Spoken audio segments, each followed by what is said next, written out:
These latest headlines from ABC15 are sponsored by Lerner and Rowe Injury Attorneys. One call, that's all. I'm Faye Fredericks with your top stories from ABC15 Arizona. ABC15 keeping an eye on the growing list of government cuts and the potential impact. In our Impact Earth report, we're learning more about cuts to weather tracking systems around the U.S. National Weather Service says it lost nearly 600 staff members over the last few months, or about 1 in 8 employees. Now, some bureaus are short-staffed with just a month until the beginning of hurricane season.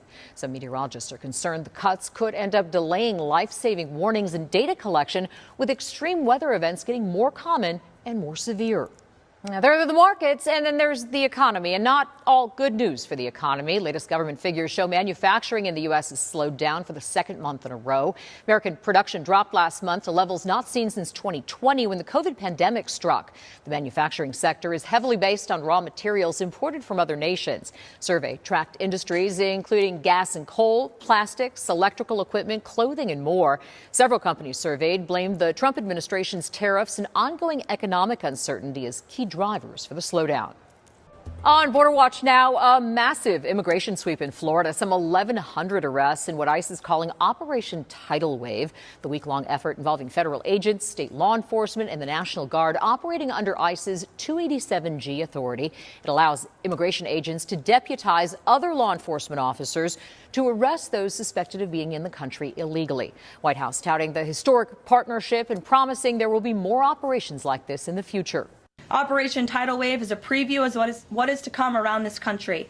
Large-scale operations that employ our state and local enforcement partners to get criminal, illegal aliens off our streets. While ICE and the White House maintain they're going after people with criminal records, lawyers and family members of some swept up say that's just not the case. Some federal courts have also held that the nationwide immigration crackdown is a violation of migrants' constitutional rights to due process.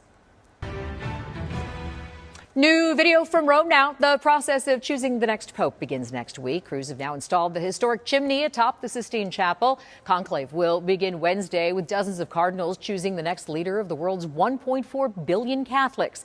After each round of balloting, the paper is burned and the smoke is used to communicate to the outside world. Black smoke means no one's been selected. White smoke means the cardinals have chosen the next pope. The last 2 conclaves lasted 2 days each. Checking back on developments out of Washington now, President Trump floating changes to Veterans Day.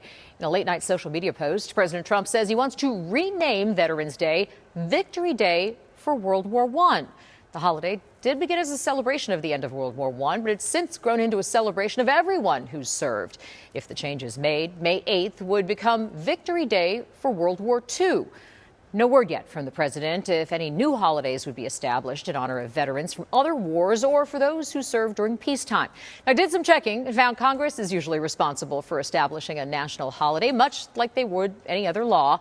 First federal holidays were established way back in 1870, New Year's Day, Independence Day, Thanksgiving, and Christmas. Looking for something to do this weekend? You can still hit the slopes. Yes, in May, the Arizona Snow Bowl near Flagstaff extending their winter season again.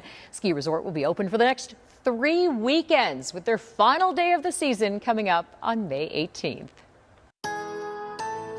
I'm Chief Meteorologist Amber Sellens tracking your forecast as we continue this stretch in the 90s. Tomorrow up to 95 degrees, about 5 degrees above average. But we're going to pick up some wind in the afternoon, and winds are going to get even stronger on Sunday as the storm system starts to approach here from the northwest. Taking a look at Futurecast here, this thing's digging down right through Arizona early next week. It's going to drop temperatures 15 to 20 degrees across the state and bring chances for rain and snow. And the biggest impacts are going to be Sunday and Monday with this storm. Less than 1/10 of an inch of rain likely in the valley, but we'll see at least a 2 or 3 day stretch with slight chances for spotty showers in the forecast. Up north, the snow level does look a little bit higher, 6,500 feet in the model runs coming in tonight, 1 to 2 inches possible in the Flagstaff area. And again, gusty winds and a 15 to 20 degree drop in temperatures across Arizona. That's going to put Phoenix down into the low 80s on Sunday, mid 70s in the forecast on Monday. And then we'll start another climb, which will have us flirting with the triple digits by the end of next week.